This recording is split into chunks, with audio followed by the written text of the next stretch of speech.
தேவனுடைய பிரசன்னத்தில் நமக்கு கிடைக்கிற ஆசீர்வாதங்கள் என்கிற தலைப்பிலே நாம் இன்றைக்கு தியானிப்போம். முதல் பகுதியை இன்று நான் உங்களோடு பேச விரும்புகிறேன். இந்த செய்தியின் முதல் பகுதியை இன்றைக்கு நாம் தியானிக்க போகிறோம். தேவ பிரசன்னத்தினால் நமக்கு கிடைக்கிற ஆசீர்வாதங்கள். யாத்ராகமத்தின் புஸ்தகம் 33ஆம் அதிகாரம் 14ஆம் வசனத்தை வாசிக்கும்படியாய் கேட்கிறேன். அதற்கு அவர், என் சமூகம் உனக்கு முன்பாக செல்லும், நான் உனக்கு இளைப்பாறுதல் தருவேன். ஆண்டவருடைய சமூகம் நமக்கு முன்பதாக செல்கிறது. அதான் தேவனுடைய பிரசன்னம். இந்த தேவ பிரசன்னம் ஒரு மனிதனுக்கு இருக்கும்போது அவன் வாழ்க்கையில் ஏராளமான ஆசீர்வாதங்கள் அவனுக்கு கிடைக்கும். தேவ பிரசன்னம் இல்லாத மனுஷன் அவன் வாழ்க்கையில் ஒரு வெறுமை அவனுக்கு இருக்கும். தேவ பிரசன்னம் இல்லாத மனுஷன் வாழ்க்கையின் வார்த்தைகள் வித்தியாசமாக இருக்கும். தேவ பிரசன்னம் இல்லாத மனிதர்கள் அநேகருடைய விசுவாசத்தை கெடுத்துருவாங்க. தேவ பிரசன்னம் இல்லாத மனிதர்கள் அநேகர் வாழ்க்கையில் தடைக்கல்லாவே இருப்பாங்க.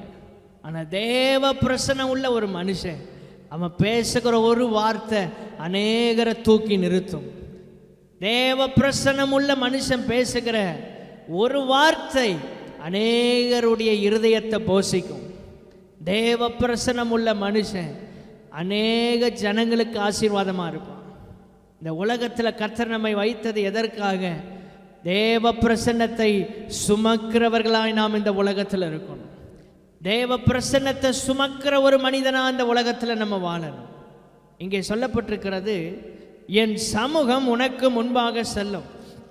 இந்த வசனத்தை நம்ம வாசிப்பதற்கு முன்பதாக இதற்கு முந்தைய அதிகாரத்தை நாம் பார்க்கும்போது அங்கே இஸ்ரவேல் ஜனங்கள் பாவம் செய்து தேவனுக்கு விரோதமாக பொன் கன்றுக்குட்டியை உண்டாக்கி அவர்கள் அதை ஆராதித்து குடித்து வெறித்து நிர்வாணிகளாய் போனார்கள்.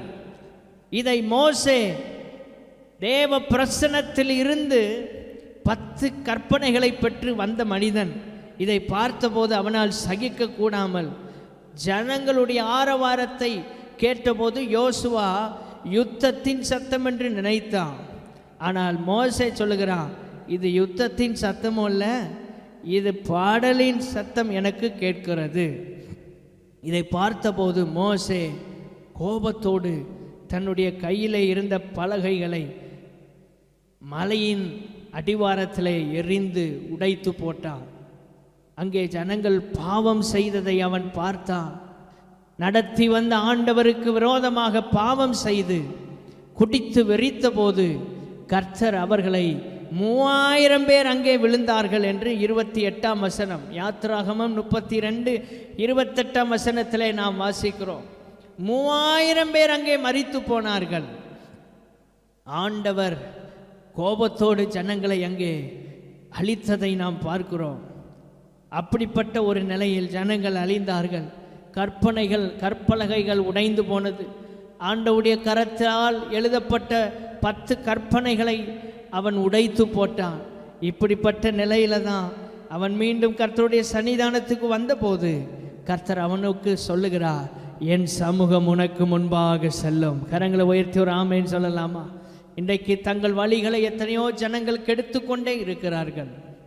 ஆவிக்குரியவர்களும் கூட தங்களை ஆவிக்குரியவர்களாக காண்பிப்பதற்கு பதிலாக உலகத்தை போல வாழ்ந்து பாவத்திலே இருக்கிறதை நாம் பார்க்கிறோம். ஆனால் அவர்கள் நடுவிலே நீங்களும் நானும் தேவ பிரசன்னத்தை உடைய மனிதர்களாய் வாழணும். இங்கே அதான் ஆண்டவர் சொல்றார், என் சமூகம் உனக்கு முன்பாக செல்லும். ஆண்டவருடைய பிரசன்னம் முதலாவது நமக்கு கிடைக்கிற ஆசீர்வாதம். நம்மை வழி நடத்துகிறது. பாதை தெரியாத ஆட்டை போல எங்கெல்லாமோ அலைந்தோம், திசை கட்டு போனோம். ஆனால் கர்த்தர் நம்மை சரியான பாதையில் நேர்வழியாய் நம்மை நடத்துகிற ஒரு நல்ல ஆண்டவர். வழி நடத்துகிற தேவ பிரசன்னம். இஸ்ரவேல் ஜனங்களை 40 வருஷம் வழி நடத்தினார். எத்தனை ஜனங்கள்? 25 லட்சத்துக்கும் மேற்பட்ட ஜனங்கள். ஒரு 4 பேர் நம்ம குடும்பத்தில் இருந்தாலே ஒரு 50 வருஷம் வாழ்றதுக்கு என்ன செய்யலாம்னு நம்ம யோசிக்கிறோம். ஆனால் எந்த திட்டமும் பண்ணலை. 40 வருஷம் வாழ்வதற்கு 25 லட்சத்துக்கும் மேற்பட்ட ஜனங்கள் எந்த வாழ்வாதாரமும் இல்லாமல் கர்த்தரையே நம்பி போஷிக்கப்பட்டாங்க. கரங்களை உயர்த்தி ஒரு ஆமைன்னு சொல்லலாமா? அவங்களுக்கு அங்கே ஒன்றும் கிடையாது, வேலையும் கிடையாது, ஒரு காரியமும் செய்ய முடியாது. ஆனால் 40 வருஷம் அவர்களை கர்த்தர் நடத்தினார். ஆமென். அவர்களுக்கு தான் கர்த்தர் சொல்றாரு. அந்த மோசேயை பார்த்து ஆண்டவர் சொல்றார், என் சமூகம், ஆண்டவருடைய பிரசன்னம் நம்மை வழி நடத்துகிறது. 2வது அதே வசனத்தில் வாசிக்கிறோம், நான் உனக்கு இளைப்பாறுதல் தருவேன். வழி நடத்துவது மாத்திரமல்ல, 2வது கர்த்தர் நமக்கு கொடுக்கிற ஆசீர்வாதம், நமக்கு இளைப்பாறுதலை ஆண்டவர் கொடுக்கிறார். உங்க மனதில் ஒரு இளைப்பாறுதல் இருக்கும், தேவ பிரசன்னம் தான் அதை கொண்டு வரும். அநேகர் இந்த உலகத்தில் இளைப்பாறுதலுக்காக ஊரா செல்றாங்க. இளைப்பாறுதலுக்காக அவர்கள் அநேக டூர் போறாங்க. இளைப்பாறுதலுக்காக இயற்கை காட்சிகளை பார்க்கிறாங்க. ஆனால் உண்மையான இளைப்பாறுதல் தேவ பிள்ளைக்கு எது தெரியுமா? ஆண்டவருடைய பிரசன்னம் தான். ஆமென். எத்தனை இடங்களில் போய் நாம் என்னத்தை பார்த்தாலும் ஆண்டவர் பிரசன்னத்தில் கிடைக்கிற இளைப்பாறுதலுக்கு எதுவுமே ஈடாக முடியாது. அல்லேலூயா. உண்மையான இளைப்பாறுதல் ஆண்டவருடைய பிரசன்னம் தான். அங்கே தான் மன அமைதி கிடைக்கும். மனுஷன் மன அமைதிக்காகத்தான் ஒவ்வொரு மலைகளை தேடி போகிறான். அநேக இடங்களில் போய் குளிக்கிறாங்க. எதற்காக? மனதில் மன அமைதிக்காக. ஆனால் தேவ பிரசன்னம், ஒரு பாடலை நம்ம கேட்கும்போதே நம்ம இருதையெல்லாம் உடைந்து கண்களில் கண்ணீர் வருது. இதுதான் உண்மையான இளைப்பாறுதல். ஹல்லேலூயா. இந்த பிரசன்னம் 2வது உங்களுக்கு கொடுக்கிற ஆசீர்வாதம் என்னன்னா இளைப்பாறுதல். இந்த இளைப்பாறுதலை உங்களுக்கு கர்த்தர் இன்றைக்கு கொடுக்க விரும்புகிறார். அநேகர் வாழ்க்கையில இளைப்பாறுதலே இருக்காது. பல காரியங்கள் உங்களை நெருக்கும் போது உங்கள் இளைப்பாறுதல் உங்களுக்கு இல்லாமல் போகிறது. ஆனால் அப்படிப்பட்ட சமயத்திலெல்லாம் ஆண்டவர் உங்களுக்கு இளைப்பாறுதலை கொடுக்கிறார். ஏசாயா 40ஆம் அதிகாரம் 29 வாசித்து பாருங்க. சோர்ந்து போகிறவனுக்கு அவர் பலன் கொடுத்து சத்துவம் இல்லாதவனுக்கு சத்துவத்தை பெருக பண்ணுகிறார். இளைஞர் இளைப்படைந்து சோர்ந்து போவார்கள், வாலிபரும் இடறி விழுவார்கள். ஆனால் கர்த்தருக்கு காத்திருக்கிறவர்களோ, இளைஞர் கூட இளைப்படைந்து சோர்ந்து போகலாம், நல்ல சரீரத்தில் பலனுள்ள வாலிபர்களும் இடறி போகலாம். ஆனால் கர்த்தருக்கு காத்திருக்கிறவர்களுக்கு தான் புது பலனை கர்த்தர் கொடுக்கிறார். நம்ம நினைப்போம் வாலிபர்கள் தான் பலசாலிகள்னு. உண்மையான பலன் சரீரத்தில் உள்ளதல்ல, மனதில் இருக்கிற பலன், ஆத்மாவில் இருக்கிற பலன் தான் உண்மையான பலன். சரீரம் உங்களுக்கு பலவீனமா இருக்கலாம், ஆனால் ஆத்மாவில் பலன் இருக்குமானால் நீங்கள் முதிர் வயதிலும் கனி தந்து புஷ்டியும் பசுமையுமா இருக்க முடியும். இந்த ஆத்மாவில் தான் இளைப்பாறுதலை கர்த்தர் கொடுக்கிறார். அநேகர் ஆத்மா அப்படியே சோர்ந்து போகிறது. இங்க சொல்லப்பட்டு கர்த்தருக்கு காத்திருக்கிறவர்களோ எங்க? ஆண்டவருடைய பிரசன்னத்தில். அவர் பிரசன்ஸ்குள்ள நீங்க வந்துட்டீங்கன்னா இந்த உலகமெல்லாம் உங்களுக்கு ஒரு குப்பையா தான் தெரியும். ஆமே, எதையுமே நீங்க பெருசா நினைக்க மாட்டீங்க. அந்த பிரசன்னத்தை ஒரு தடவையாவது வாழ்க்கையில் அனுபவிக்கணும்னு ஒரு ஆசை உங்களுக்கு இருக்கணும். ஆமே, அதுக்கு தான் கூட்டங்களை நடத்துகிறோம், அதுக்கு தான் ஜெபங்கள். ஒருவேளை தனியாக நீங்கள் ஜெபிக்க முடியாது, உங்கள் சோர்வு அப்படியே உங்களை நெருக்கும். அப்போ ஆலயத்தில் வந்து சேர்ந்து ஜெபிக்கும் போது, ஆராதிக்கும் போது உங்களுக்கு ஒரு புதிய பலனை கர்த்தர் கொடுக்கிறார். ஆமென். சோர்ந்து போகிறவனுக்கு அவர் பலன் கொடுக்கிற தேவன், சத்துவம் இல்லாதவனுக்கு சத்துவத்தை பெருக பண்ணுகிற ஆண்டவர். அவர்கள் கழுகுகளைப் போல சட்டைகளை அடிப்பாங்களாம். ஆண்டவருடைய சன்னிதானத்தில் வயது வரம்பே கிடையாது. 100 வயது ஆனாலும் புது பலனோடு வாழ முடியும். கழுகுகளைப் போல சட்டைகளை அடிக்க முடியும். ஆத்மாவுக்கு இளைப்பாறுதல். மத்தேயு 11ஆம் அதிகாரம் 28ஆம் வசனம் என்று நினைக்கிறேன். மத்தேயு 11:28வது வசனம். வருத்தப்பட்டு பாரம் சுமக்கிறவர்களே, நீங்கள் எல்லாரும் என்னிடத்தில் வாருங்கள், நான் உங்களுக்கு இளைப்பாறுதல் தருவேன். மன அமைதியை கொடுப்பது ஆண்டவராகிய இயேசு கிறிஸ்து மாத்திரமே.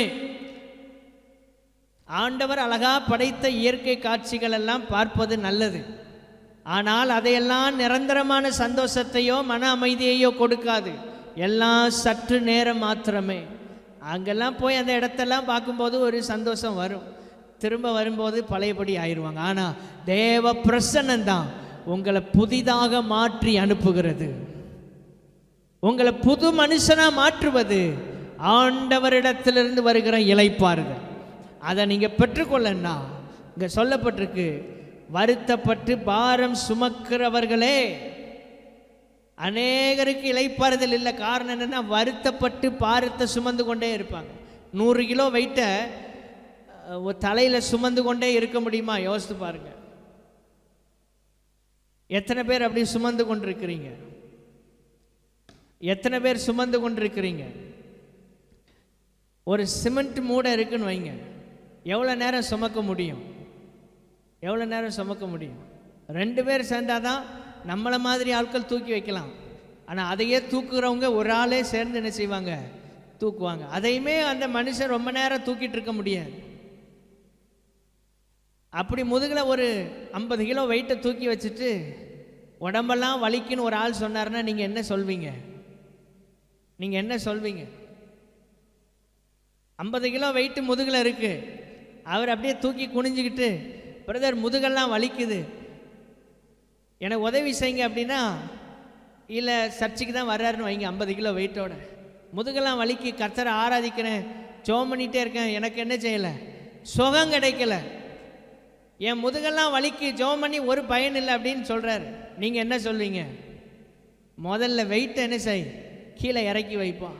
இதை தான் ஆண்டவரும் சொல்கிறார். சும்மா ஜெபம் பண்ணேன் உபவாசம் பண்ணேன், 40 நாள் நான் தண்ணி குடிக்கலை, நல்லது. ஆனால் நீ பாரத்தை இறக்கி வைக்காம 40 நாள் தண்ணி குடிக்காமல் இருந்தாலும் பயன் இல்லை. பாரத்தை நீங்கள் சுமக்காதீங்க, அதை சுமக்கிறவர் இடத்துல கொடுங்க. ஆமென்.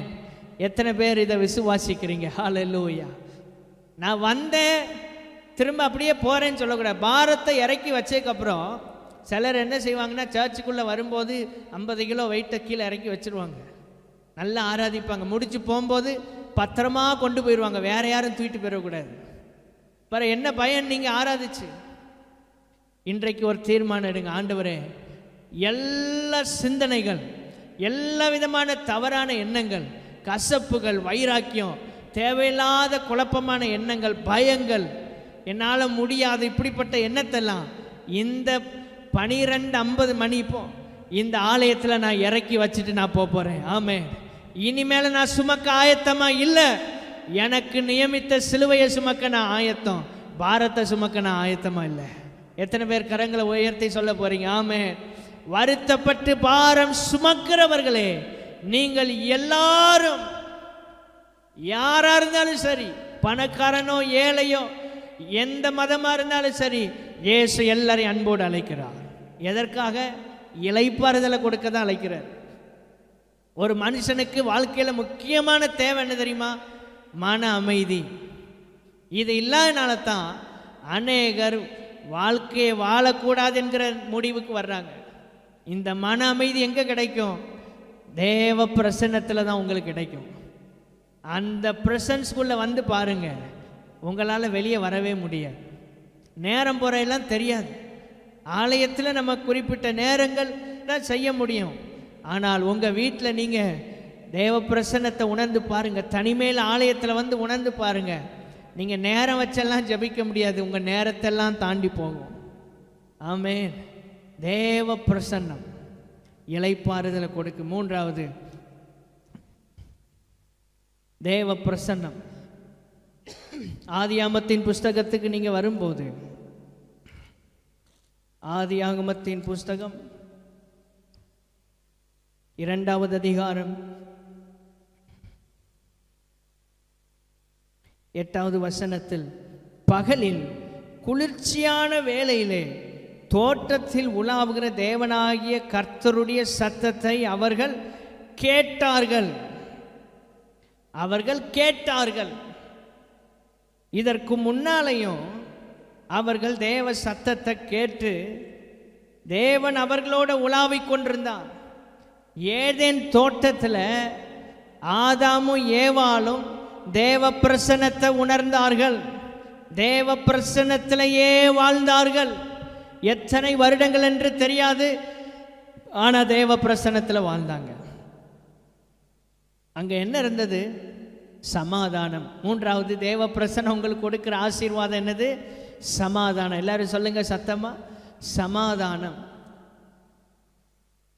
உன் அலங்கத்துக்குள்ளே சமாதானமும் உன் அரமனைகளுக்குள்ளே சுகமும் இருப்பதாக. அந்த சமாதானம் இல்லைன்னா கர்த்தர் நம்ம வீட்டில் இல்லைன்னு அர்த்தம்.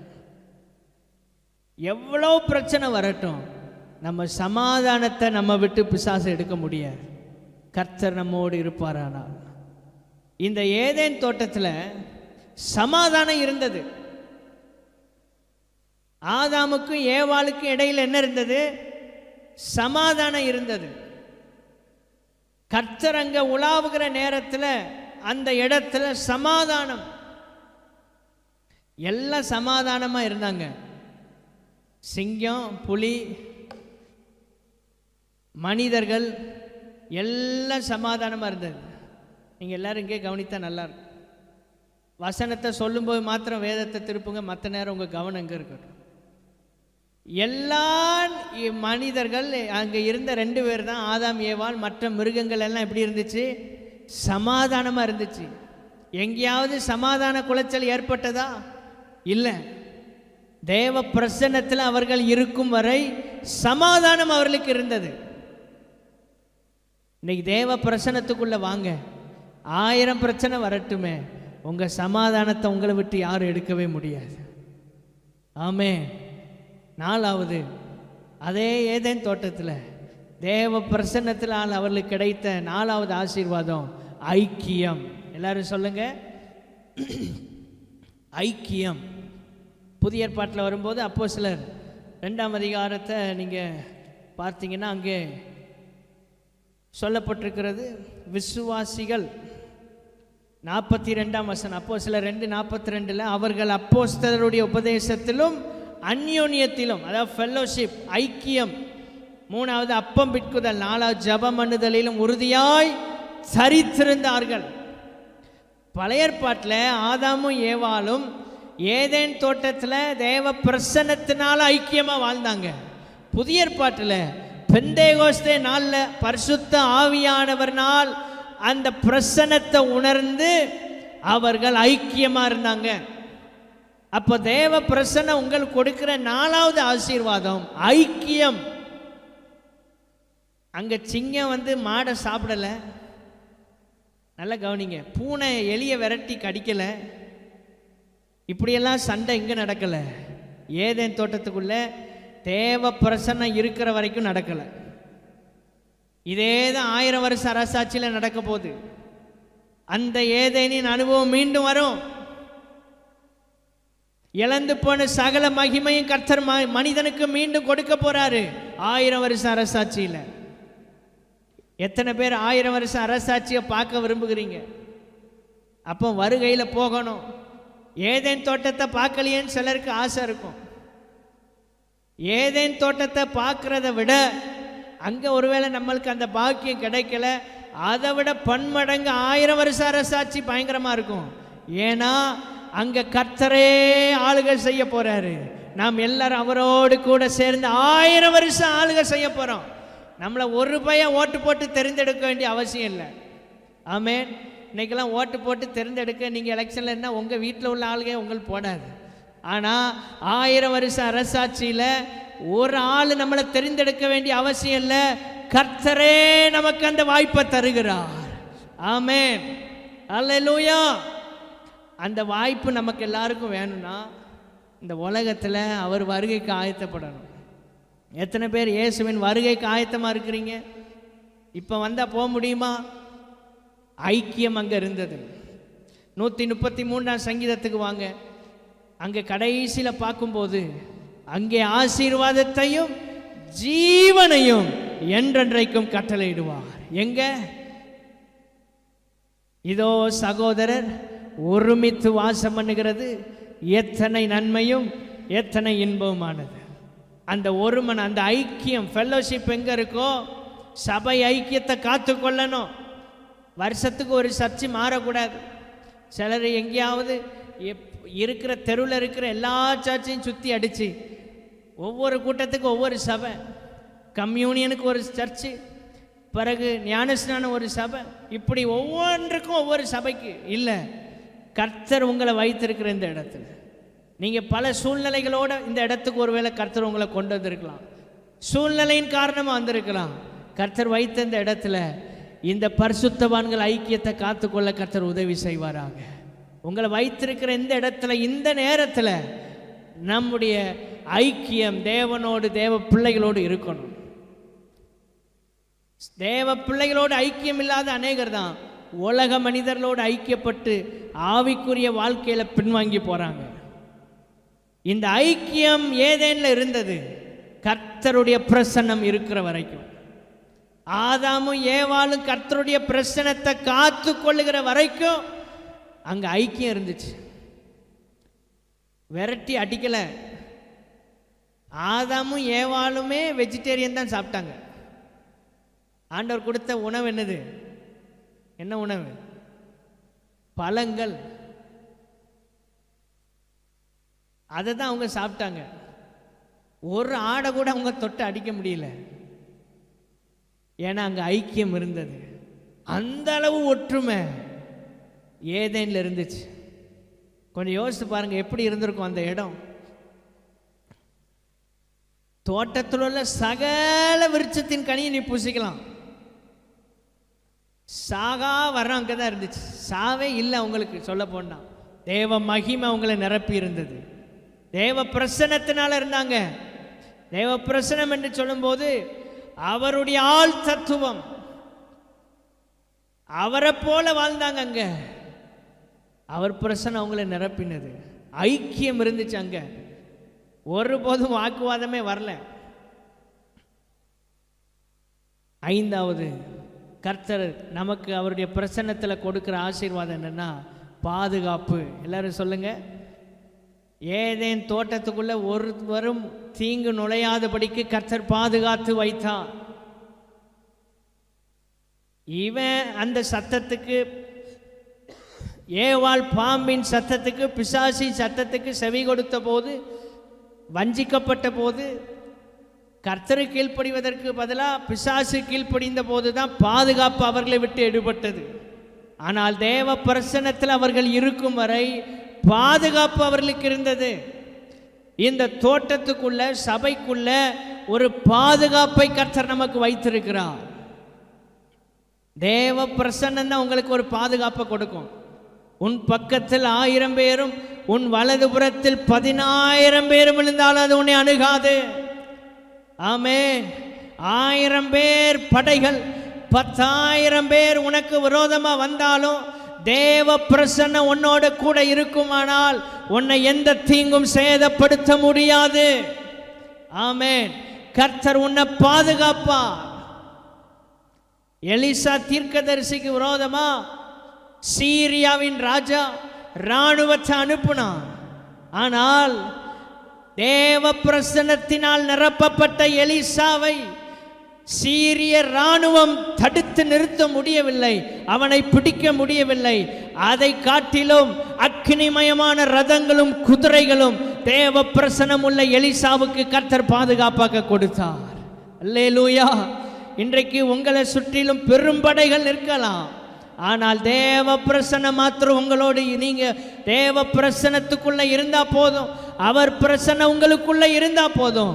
உங்களை சுற்றிலும் அக்கினிமயமான ரதங்களும் குதிரைகளையும் உன்னை காப்பதற்காக கர்த்தர் உங்களுக்கு வைப்பார். ஆமென். பாதுகாப்பு. 6வது ஏசாயா தீர்க்கதரிசியின் புஸ்தகம் 6ஆம் அதிகாரம் 3வது வசனத்தை நாம் பார்க்கும்போது, தேவ பிரசன்னத்துக்குள்ள வந்த ஏசாயா தீர்க்கதரிசியின் கண்கள் பரலோகத்தில் இருக்கிற பரிசுத்தரை கண்டது. பரலோக தரிசனம் கிடைத்து பரலோகத்தில் இருக்கிற கர்த்தராய ஆண்டவரை, பரிசுத்தரை அவன் பார்த்தான். தேவ பிரசன்னம் பரிசுத்தரை உங்களுக்கு காண்பிக்கும். அது வரைக்கும் பார்த்தீங்கன்னா ஏசாயா 6ஆம் அதிகாரம் முதல்ல இருந்து வாசித்து பார்த்தீங்கன்னா, அவன் அந்த 6ஆம் அதிகாரத்திற்கு முன்பதாக பார்க்கும்போது இஸ்ரவேல் ஜனங்கள் கர்த்தரை விட்டு விலகி போறாங்க, அறிவில்லாமையினால் சிறைப்பட்டு போனாங்க, எத்தனையோ ஜனங்கள் பாலாய் கிடக்கிறார்கள் என்பதை அவன் எழுதி வந்து 6ஆவது அதிகாரத்தில் அவன் பரிசுத்தரை தரிசனமாய் பார்த்தபோது அவன் வாழ்க்கையில் ஒரு மாற்றம் ஏற்படுகிறது. தேவ பிரசன்னத்துக்குள்ள வந்தபோது அவன் பார்வையில் ஒரு மாற்றம். 5ஆம் அதிகாரம் வரைக்கும் பார்த்தீங்கன்னா ஜனங்கள் செய்கிற பாவங்கள் அவன் விவரித்து எழுதுகிறான். எப்படிப்பட்ட பாவத்தில் ஜனங்கள் இருக்கிறாங்க இதையெல்லாம் அவன் பார்த்து எழுதுகிறான் வேதனையோட. 6ஆம் அதிகாரத்தில் பரிசுத்தரை பார்த்தபோது 5ஆம் வசனத்தை பாருங்க, ஏசாயா 6:5, நான் அசுத்த உதடுகள் உள்ள மனுஷன். இந்த பரிசுத்தரை பார்க்கும்போது தான் தன்னுடைய குறைகள் அவனுக்கு வெளிப்படுது. 5ஆம் அதிகாரம் வரைக்கும் அவன் இஸ்ரவேல் ஜனங்களை பார்க்கிறான், அவர்கள் குறைகளை எழுதுகிறான். 6ஆம் அதிகாரத்தில் பரிசுத்த தெய்வத்தின் தரிசனத்தை பார்த்தபோது தன்னுடைய குறைகளை அவன் ஒத்துக்கொள்கிறான். தேவ பிரசன்னம் உங்கள் வாழ்க்கையில் பரிசுத்தரை உங்களுக்கு காண்பிப்பது மாத்திரம் அல்ல, அந்த பரிசுத்த தேவன் சிங்காசனத்தில் வீற்றிருக்கிற மகாராஜாவை உங்களுக்கு கர்த்தர் காண்பிக்கிறார். எப்பொழுதும் உலக தரிசனமே இருக்கக்கூடாது, பரலோக தரிசனம் நமக்கு அவசியம். இன்றைக்கு அநேகர் வாழ்க்கையில் தேவ பிரசன்னத்தை உணர முடியாமல் இருப்ப காரணம் என்னென்னா உலக தரிசனம், உலகத்தை குறித்த பார்வை. தேசத்தில் நடக்கிற காரியங்களை அறிந்திருப்பது நல்லது, ஆனால் சிலர் காலையிலேருந்து ராத்திரி வரைக்கும் நியூஸே பார்த்து பார்த்து வசனம் வாசிக்க கூட நேரம் கிடையாது. பரலோகத்தை பார்ப்பதற்கு நேரத்தை ஒதுக்குங்க. உலகத்தை பார்க்கிற வரைக்கும் ஏசாயா உலக மனுஷனுடைய குறைகளை எழுதினான். பரிசுத்தரை பார்த்தபோது தன்னுடைய குறைகளை ஒத்துக்கொண்டான். இன்னைக்கு பரலோக தரிசனம் நமக்கு தேவை, நம்முடைய குறைகளை ஒத்துக்கொள்வதற்கு, நம்முடைய பாவங்களை ஒத்துக்கொள்வதற்கு. 6வது தேவ பிரசன்னத்தில் உங்களுக்கு கிடைக்கிற ஆசீர்வாதம், பரலோகத்தில் வச்சிருக்கிற பரிசுத்தரை தரிசிக்கிற பாக்கியம் கிடைக்கிறது. அந்த பிரசன்ஸுக்குள்ளே வரும்போது தான் பரலோகம் நம்ம கண்ணுக்கு தெரியும். சும்மா வெளியில் இருக்கிறவனுக்கெல்லாம் இது புரியாது. இந்த மாதிரி பிரசங்கத்தெல்லாம் கேட்டால் ஏசிட்டு போவான், இவனுக்கு வேறு வேலையே இல்லை. ஆனால் இந்த பிரசன்னத்துக்குள்ளே வந்திருக்கிற உங்களுக்கு தான் பரலோகத்தின் மேன்மை புரியும். தேவ பிரசன்னத்தை அனுபவிக்கிற உங்களுக்கு தான் இயேசுவின் மகிமை புரியும். மற்றவனுக்கு உலக கதையை பேசி ஒரு 5 நிமிஷம் நல்லா மோட்டிவேட் பண்ணி பேசி விட்டு அவன் கைதட்டிட்டு போயிடுவான். நம்ம அதுக்காக இந்த இடத்துக்கு வரல, அதற்காக நாம் வரல. தேவ பிரசன்னத்தை உணரணும். ஆண்டோடைய பிரசன்னத்துக்கு வரும்போது தான் பரலோக தரிசனம் உங்களுக்கு கிடைக்கும். அது வரைக்கும் உங்கள் வியூ வேறு மாதிரி இருக்கும். இந்த பார்வையை மாற்றி பரத்துக்கு நேராக திருப்புவது தான் தேவ பிரசன்னம். அந்த பிரசன்னத்துக்குள்ளே வரும்போது உலகத்தை நோக்கி இருக்கிற உங்கள் பார்வை, உறவுகளை நோக்கி இருக்கிற உங்கள் பார்வை பரத்துக்கு நேராக திருப்பப்படுகிறது. அது திருப்பப்படுகிற இடம் தான் திருச்சபை. ஆமென். உங்கள் பார்வை நல்லா யோசித்து பாருங்கள். நீங்கள் இந்த சர்ச்சுக்குள்ளே வர்ற வரைக்கும் இன்னைக்கு காலையில் எதெல்லாம் யோசித்தீங்க, உங்கள் பார்வை எப்படியெல்லாமோ இருக்கு.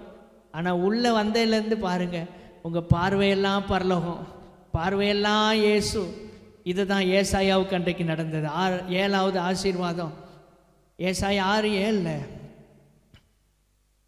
அவன் தேவ பிரசன்னத்துக்குள்ளே வந்தபோது ஒரு சுத்திகரிப்பு அவனுக்கு உண்டாகுது, பரிசுத்தம் அடைகிறான். அது வரைக்கும் அவன் தன்னுடைய வாழ்க்கையில் பரிசுத்தம் அடைய வேண்டும், தன் குறைகளை உணர வேண்டும் என்கிற எண்ணம் அவனுக்குள்ளே வரல. அதான் 5ஆம் அதிகாரம் வரைக்கும் நீங்கள் வீட்டில் போய் தியானம் பண்ணி பாருங்கள், மற்ற எல்லா காரியங்களையும் அவன் சொல்கிறான். ஆனால் தேவ பிரசன்னத்துக்குள்ளே வந்தபோது தான் தன் பிள்ளைகளை உணர்கிறான். இன்றைக்கு ஆண்டவருடைய பிரசன்னம் அதை உணரும்போது மற்றவங்க இருக்கிற குறைகளை பார்க்க மாட்டோம். ஆண்டவரே, என்னிடத்தில் என்ன குறை இருக்கிறது, அந்த சுத்திகரிப்பு நமக்குள்ள வரும். தூதன் பரத்திலிருந்து வந்து அவன் உதட்ட தொடுறான். நெருப்பு குரடு, ஒரு நெருப்பு தழலை எடுத்துட்டு வந்து அவன் வாயை உதட்ட தொட்ட போது அவன் அக்கிரமம் நீங்கி பாவம் நிவிர்த்தியானான் என்று வாசிக்கிறோம். அப்போ தேவ ஜனங்களாகிய நாமும் தேவ பிரசன்னத்துக்குள்ளே வரும்போது நம்ம பரிசுத்தப்படுகிறோம். ஆமென். அப்போ பிரசன்ஸுக்குள்ளே வரலன்னா பரிசுத்தம் அடைகிற அனுபவம் நமக்கு வராது. சிலர் என்ன செய்கிறாங்கன்னா, ரட்சிக்கப்பட்டு ஞானஸ்நானம் பெற்று அபிஷேகம் பெற்று ஓரளவு கிருபை வந்து நல்ல அந்நிய பாஷெல்லாம் கிடச்சி கொஞ்சம் ஆசீர்வாதமாக ஆத்துமாக்களுக்கு பிரயோஜனமாக வந்த உடனே இவங்க மற்றவங்களுக்கு தான் ஊழியம் செய்யணும்னு நினச்சிட்டு ஒரு நாள் தனக்கு தாம் பிள்ளைகளை உணர்வதற்கு தேவ பிரசன்னத்துக்குள்ளே வர்றதே கிடையாது. ஏதோ 24 மணி நேரம் இவங்க பிரசன்ஸுக்குள்ளே இருக்கிற மாதிரியும் மற்ற எல்லாரும் ஒன்றும் இல்லாத பாவிகள் மாதிரியும் அவங்க கண்ணு ஊற மற்றவங்களையே பார்க்கும். ஏசாய் அப்படி தான் இருந்தான். இன்றைக்கு கர்த்தர் உங்களோட பேசுகிறாரு, நீங்கள் தேவ பிரசன்னத்துக்குள்ளே வாங்க. ஆமென். மற்றவங்க குறைகளை பார்த்தது போதும். இந்த காலம் என் குறைகளை பார்க்கிற காலம். எத்தனை பேர் ஒத்துக்கொள்கிறீங்க? ஆமென்.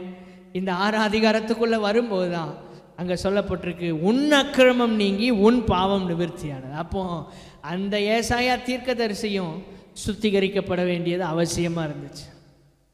இன்றைக்கி நம்ம எல்லாருக்கும் தேவை சுத்திகரிப்பு. எல்லாரும் சொல்லுங்க, பரிசுத்தம் அடையணும். நம்ம ஏதோ எல்லாம் முடிச்சாச்சுன்னு நினைக்கப்படாது.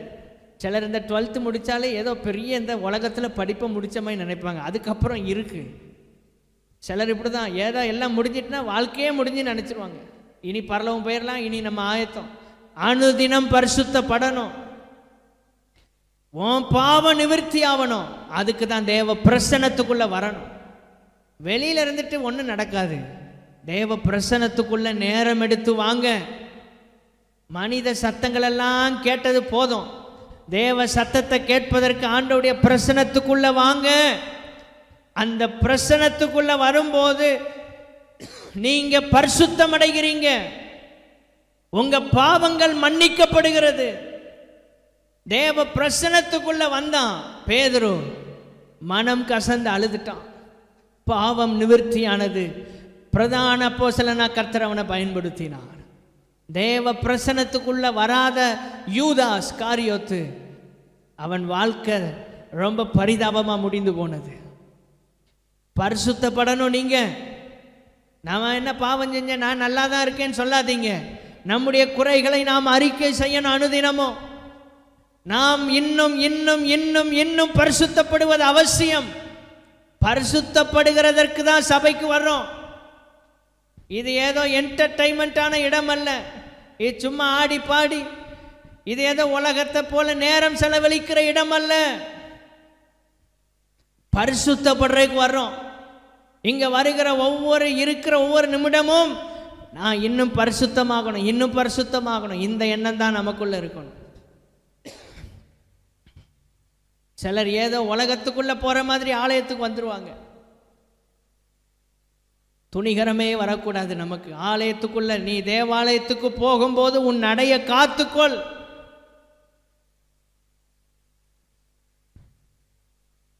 தேவ பிரசன்னத்துக்குள்ள வருகிறோமா, நான் பரிசுத்தப்படணுங்கிற எண்ணம் வரணும். ஆண்டவர் அதான் சொல்றார், பரிசுத்தம் உள்ளவன் இன்னும் பரிசுத்தமாகட்டும். வெளிப்படுத்தல் 22ஆம் அதிகாரம் 11ஆம் வசனம். இது போதாது, இன்னும் பரிசுத்தப்படணும். அதுக்கு நீ தேவ பிரசன்னத்துக்குள்ள வா. 8வது தேவ பிரசன்னம். தேவ ஜனத்திற்கு அவருடைய பிரசன்னத்தை கொண்டு செல்கிற ஊழியத்திற்கான ஒரு அழைப்பை கொடுக்கிறது. 8வது நமக்கு கிடைக்கிற ஒரு ஆசீர்வாதம் என்னன்னா, தேவனுக்காக அவருடைய பிரசன்னத்தை சுமந்து சென்று ஊழியம் செய்கிற ஒரு அழைப்பு. இதை போல உலகத்தில் ஒரு அழைப்பு யாருக்கும் கிடைக்காது. ஆமென். நீங்கள் பல வேலைகள் செய்தாலும் கர்த்தருக்கு செய்கிற வேலையை போல ஆசீர்வாதமான வேலை எதுவுமே கிடையாது. இங்க பாருங்க 8ஆம் வசனத்துல, ஏசாயா 6:8, யாரை நான் அனுப்புவேன்? அவன் தேவ பிரசன்னத்துக்குள்ள வர்றான், தேவனை காண்கிறான், அவன் பரிசுத்தப்படுகிறான், அழைப்பை பெறுகிறான். அழைப்பை பெறுகிறான். இன்றைக்கு நாம் பிரசன்னத்தில் வந்து தேவ பிரசன்னத்தை அனுபவிச்சு போகிறதல்ல கிறிஸ்தவ வாழ்க்கை. தேவ பிரசன்னத்தை இந்த உலகத்திற்கு காண்பிக்கிற ஒரு ஊழியத்தை கர்த்தர் நமக்கு வைத்திருக்கிறார்.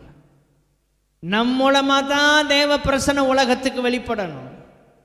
உங்களுக்கு கர்த்தர் அவர் பிரசன்னத்தில் தருகிற 8வது ஆசீர்வாதம், இந்த உலகத்திற்கு தேவ ஜனத்திற்கு நீங்களும் நானும் தேவ பிரசன்னத்தை சுமந்து செல்லுகிற ஒரு பாக்கியத்தை கர்த்தர் கொடுக்கிறார்.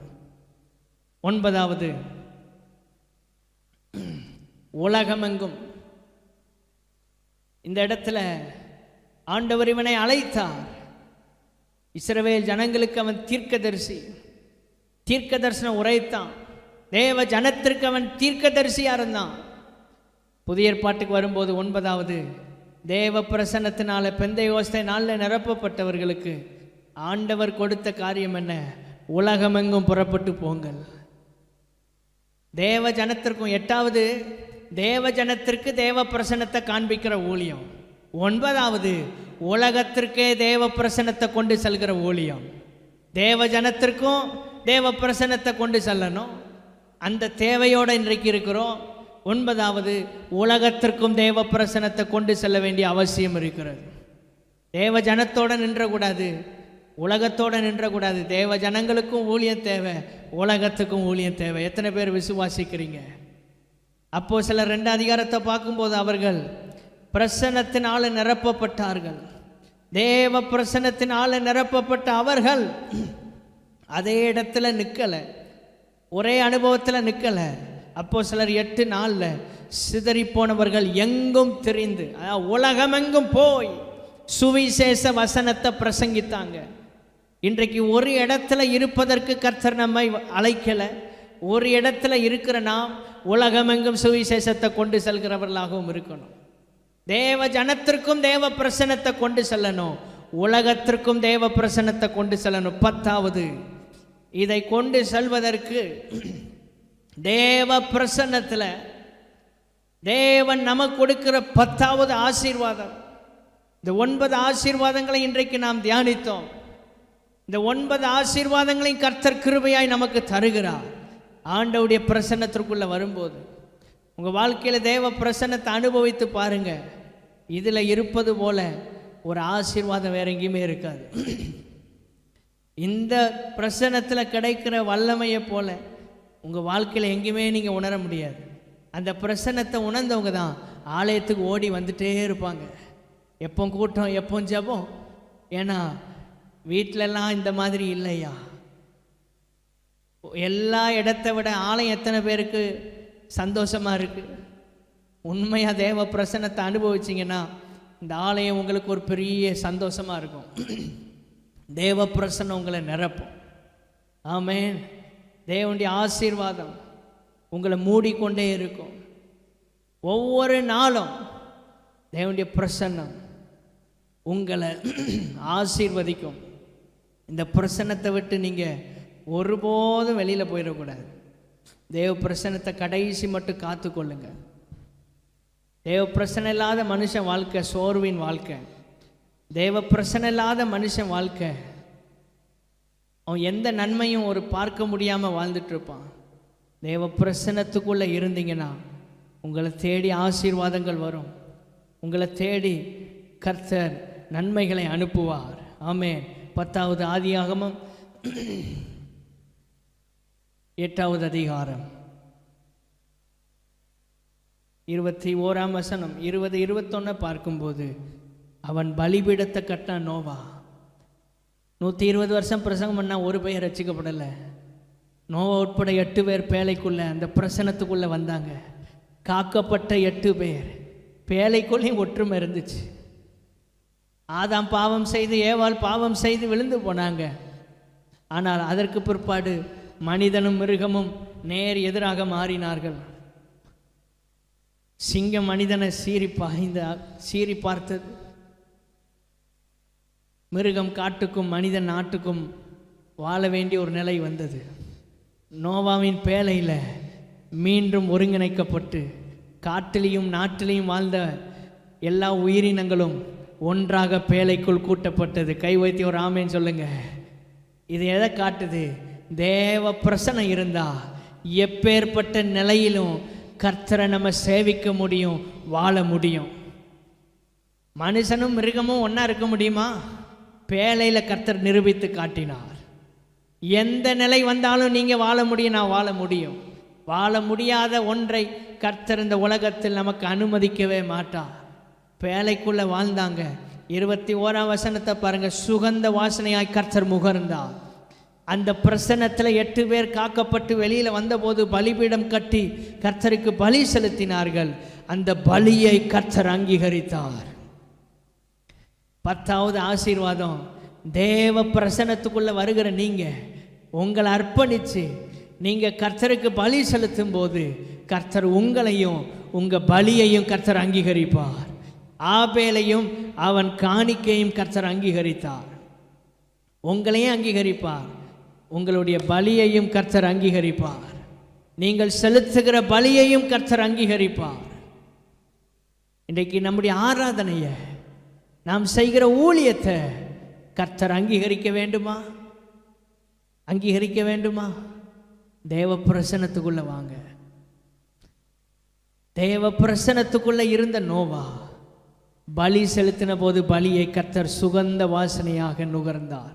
எல்லாரும் கண்களை மூடி இந்த மத்தியான நேரத்தில், ஆண்டவரே, இந்த கடைசி நாட்களில் எங்களையும் எங்கள் ஆராதனைகளையும் எங்களுடைய ஜெபங்களையும் எங்கள் காணிக்கைகள் எங்கள் ஊழியங்களையும் நீர் அங்கீகரிப்பீராக. தேவ பிரசன்னத்தில் இருக்கிற மனுஷனுடைய வாழ்க்கையை தான் கர்த்தர் அங்கீகரிப்பார். அவனுடைய காணிக்கையை தான் கர்த்தர் அங்கீகரிப்பார். தேவ பிரசன்னம் இல்லாத மனுஷன் செய்கிற ஆராதனை வீணாக போயிடும். தேவ பிரசன்னம் இல்லாமல் செய்கிற காரியங்கள் எல்லாம் கர்த்தரால் அங்கீகரிக்கப்படாது. அதில் பெரிய நடனங்கள் இருக்கலாம், ஆடல் பாடல்கள், விலை உயர்ந்த காரியங்கள் அதில் இருந்தாலும் தேவ பிரசன்னம் இல்லைன்னா உன் ஆராதனையை கர்த்தர் அங்கீகரிக்க முடியாது. தேவ பிரசன்னம் இல்லைன்னா உன்னை கர்த்தர் அங்கீகரிக்க முடியாது. தேவ பிரசன்னம் இல்லைன்னா உன் ஜெபத்தை கர்த்தர் அங்கீகரிக்க மாட்டார். கரங்களை உயர்த்தி எல்லாரும் ஜெபம் பண்ணுவோம். ஆண்டவரே, எங்களுடைய எல்லா காரியங்களையும் கர்த்தர் நீர் அங்கீகரிக்கணும். நீர் அங்கீகரிக்கிற ஏதுவான காரியங்களை நாங்கள் செய்யணும். கர்த்தர் அங்கீகரிக்காத ஒன்றை உங்கள் வீட்டுக்குள்ளே வைக்காதீங்க. கர்த்தர் ஏற்றுக்கொள்ளாத, கர்த்தர் விரும்பாத ஒன்றை நீங்கள் ஏற்றுக்கொள்ளக்கூடாது. கர்த்தருக்கு விருப்பமில்லாத ஒரு காரியம் உங்கள் வாழ்க்கையில் இருக்கக்கூடாது. கர்த்தர் அங்கே அங்கீகரிக்க மாட்டார். நோவாவின் பலியை கர்த்தர் சுகந்த வாசனையாக நுகர்ந்தார். நீங்கள் செலுத்துகிற ஆராதனைகள், காணிக்கைகள், நீங்கள் செய்கிற ஊழியத்தை கர்த்தர் அங்கீகரிக்க விரும்புகிறார். கர்த்தர் அங்கீகரிக்க விரும்புகிறார். தேவ பிரசன்னம் இல்லாமல் ஊழியம் செய்யலாம். மனுஷன் ஒருவேளை அதில் விருப்பப்படுவான், கர்த்தர் அதை அங்கீகரிக்க மாட்டார். தேவ பிரசன்னம் இல்லாத செய்கிற ஊழியங்களை கர்த்தர் அங்கீகரிக்க முடியாது. தேவ பிரசன்னம் இல்லாமல் செய்யப்படுகிற எந்த ஜெபங்களையும் கர்த்தர் அங்கீகரிக்க மாட்டார். தேவ பிரசன்னத்துக்குள்ள இருக்கிற மனுஷன் அவன் செய்கிற காரியங்களை கர்த்தர் சுகந்த வாசனையாக நுகர்வார். எல்லாரும் எழுந்து நிற்போம் இந்த மத்தியான நேரத்தில். ஆமென், ஹல்லேலூயா. என்னையே ஜீவ பலியாக உங்கள் பாதத்தில் அர்ப்பணிக்கிறோம்ப்பா, எங்களை அங்கீகரியும். தேவ பிரசன்னத்துக்குள்ளே வந்திருக்கிறீங்களா? அந்த ஆண்டவருடைய பிரசன்னம் உங்களுக்கு உங்களையும் அங்கீகரிக்கும். கர்த்தர் உங்களையும் அங்கீகரிப்பார். நீங்கள் செய்கிற ஊழியத்தை அங்கீகரிப்பார். நீங்கள் செலுத்துகிற காணிக்கைகள், நீங்கள் செய்கிற ஆராதனை ஜெபங்களையும் கர்த்தர் அங்கீகரிப்பார். ஆண்டவருடைய பிரசன்னத்துக்குள்ளே வாங்க. ஆண்டவருடைய பிரசன்னத்துக்குள்ளே வாங்க. ஆண்டவருடைய பிரசன்னம் இல்லாமல் வாழ்கிற வாழ்க்கையை கர்த்தர் அங்கீகரிக்க முடியாது. அவர் பிரசன்னம் இல்லாம நீங்க எவ்வளவு பெரிய ஊழியங்களை செஞ்சாலும் கர்த்தர் அதை அங்கீகரிக்க மாட்டார். நாம் செய்கிற ஊழியங்கள் ஜெபங்கள்ல தேவ பிரசன்னம் இருக்கிறதா? எல்லாரும் கரங்களை உயர்த்தி Yes, Lord. சாரோனின் ரோஜா லீலி புஷ்பம் சாந்த சொரூபியன் இயேசுவே, 1000 பேரிலும் சிறந்தோராய் ஆண்டவரை தொழுகிறோ. தேவா பிரசன்னம் தாருமே, தேடிவும் பாதம் தொழுகிறோ. தேவா பிரசன்னம் தாருமே, தேடிவும் பாதம் தொழுகிறோ. தேவா பிரசன்னம் தாருமே, தேடிவும் பாதம் தொழுகிறோ.